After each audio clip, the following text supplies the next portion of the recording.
குர்ஆனை பாதுகாத்தது எப்படி? ரசூலுக்கு மனன சக்தி, சஹாபாக்களுக்கு மனன சக்தி, அதற்கு பின்னாலே வந்தவர்களுக்கெல்லாம் மனன சக்தி. அந்த மனன சக்தியில் கொஞ்சம் தான் இப்போது நாமெல்லாம் ஹாஃபிதுகளாக இருக்கிறோம். இது நம்முடைய முயற்சி அல்ல. இஸ்தஃபைனா மின் இபாதினா, அல்லாஹ் தேர்ந்தெடுக்கிறான் இவர்கள் ஹாஃபிதாக வேண்டும்.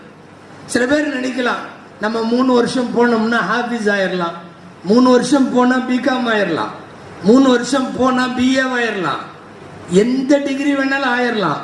3 வருஷம் முடிஞ்சா ஹாஃபிஸ் ஆயிரலாம் சொல்ல முடியாது. அல்லாஹ் நாட வேண்டும். ஹாஃபிதுகள் என்பது அல்லாஹுவின் நாட்டம். யாருடைய கல்வில் குர்ஆனை குடி வைக்க வேண்டும் என்பது அல்லாஹுவுக்கு தெரியும். இவங்கெல்லாம் ஹிப்ஸ் மதரசா நடக்குது. நான் இங்க வந்திருக்கிற பொதுமக்கள்